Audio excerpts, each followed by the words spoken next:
The art of the good mindset. ये book driving growth and success in the digital age और right और wrong सोच दिखाता है। सही और गलत की समझ स्टोरी के जरिए समझो। डिस्क्लेमर, संक्षिप्त विवरण। यह पुस्तक जीपीटी, जनरेटिव एआई की शक्ति और मानव मन की सोच प्रक्रिया को गहराई से समझने का प्रयास है।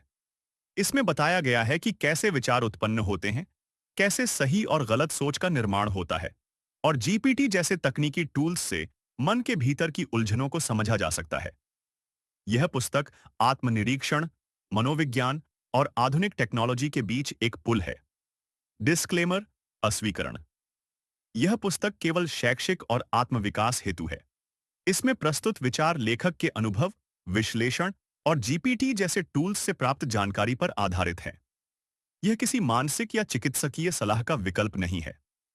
कृपया किसी भी गंभीर निर्णय से पहले विशेषज्ञ की राय लें। कंटेंट नो एपिसोड बाबालवी। प्रश्न। एक व्यक्ति शराब पीकर गाड़ी चला रहा है और वह किसी को टक्कर मार देता है। वह स्थिति मजबूरी में बनती है, लेकिन गाड़ी चलाने वाला नशे में था। सवाल, इसमें सही क्या है? आपने कहा है, गीता, पुराण और जुडिशरी के अनुसार गहराई से विश्लेषण करें। तो आइए इसे तीनों दृष्टिकोण से गहराई से समझते हैं। एक, न्यायिक दृष्टिकोण, जुडिशरी एनालिसिस। भारतीय कानून क्या कहता है? भारतीय दंड संहिता, आईपीसी और मोटर वाहन अधिनियम के अनुसार यदि कोई व्यक्ति शराब पीकर वाहन चलाता है तो वह दंडनीय अपराध है। धारा 185 मोटर वाहन अधिनियम 1988। अगर दुर्घटना होती है और कोई व्यक्ति घायल होता है या मारा जाता है तो उस ड्राइवर पर गैरइरादतन हत्या, सेकोंज 304 आईपीसी, लापरवाही से गाड़ी चलाना या जानबूझकर खतरा बनाना जैसे आरोप भी लग सकते हैं। मजबूरी की परिस्थिति कानून में तभी मान्य होती है जब वह स्थिति शारीरिक रूप से जान बचाने जैसी हो, लेकिन नशे में गाड़ी चलाना पहले से ही गैरकानूनी है। न्यायिक रूप से ड्राइवर गलत है। 2, गीता का दृष्टिकोण, भगवद गीतास व्यू। गीता अध्याय 3, कर्मयोग। अधिकार है तुझे केवल कर्म पर, फल पर नहीं। यहां दो बातें समझनी जरूरी है। कर्म का धर्म क्या है? शराब पीकर गाड़ी चलाना एक ऐसा कर्म है जो पहले से ही अज्ञानता, तमोगुण का प्रतीक है। गीता कहती है कि व्यक्ति को सतोगुण, शुद्धता, विवेक और आत्मनियंत्रण के साथ कर्म करना चाहिए। अगर आपका कर्म किसी के जीवन को संकट में डालता है तो वह अधर्म है। मजबूरी क्या धर्म को बदल देती है? नहीं। गीता स्पष्ट कहती है कि धर्म कभी परिस्थिति पर आधारित नहीं होता, वह आत्मा की स्थिति पर आधारित होता है।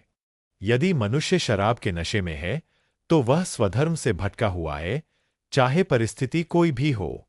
गीता के अनुसार भी नशे में गाड़ी चलाना अधर्म और गलत है। 3, पौराणिक दृष्टिकोण, पुराना वेद धर्मशास्त्र। मनुस्मृति और अनुश्रुति जैसे ग्रंथ कहते हैं मद्यपान और भ्रमित चित्त से किया गया कार्य राक्षसी प्रवृत्ति है। नशे की स्थिति में किया गया कर्म पाप के अंतर्गत आता है, विशेषकर अगर वह किसी को शारीरिक हानि पहुंचाए। अहिंसा परमो धर्म। यदि आपका कर्म किसी को चोट पहुंचाता है तो वह अधर्म है, चाहे वह जानबूझकर हो या अनजाने में। धार्मिक ग्रंथों के अनुसार भी यह सोच और कर्म दोनों गलत है। छोटी सी कहानी, स्टोरी बेस्ड एक्सप्लेनेशन। राजा हरिश्चंद्र की कथा से प्रेरित। राजा हरिश्चंद्र सत्य के मार्ग पर चलते थे। एक दिन उनके सामने ऐसी परिस्थिति आई जहां उन्होंने अपने परिवार को भी छोड़ दिया, लेकिन धर्म का त्याग नहीं किया। उनके लिए परिस्थिति बहाना नहीं बनी, बल्कि उन्होंने उसे परीक्षा माना। अब तुलना करें। शराब पीकर गाड़ी चलाने वाला व्यक्ति पहले से ही अपने विवेक से विचलित है। जब परिस्थिति आती है तो वह हरिश्चंद्र नहीं, बल्कि स्वार्थ और लापरवाही से ग्रस्त हो चुका है।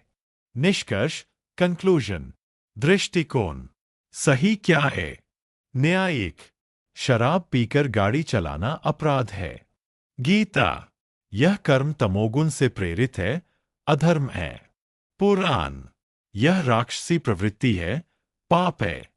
मजबूरी के पीछे छिपना तब तक सही नहीं जब तक आपके कर्म पहले से ही गलत दिशा में हो। धर्म, न्याय और विवेक तीनों कहते हैं कि यह सोच और कार्य दोनों ही गलत है। आगे सुनते रहिए।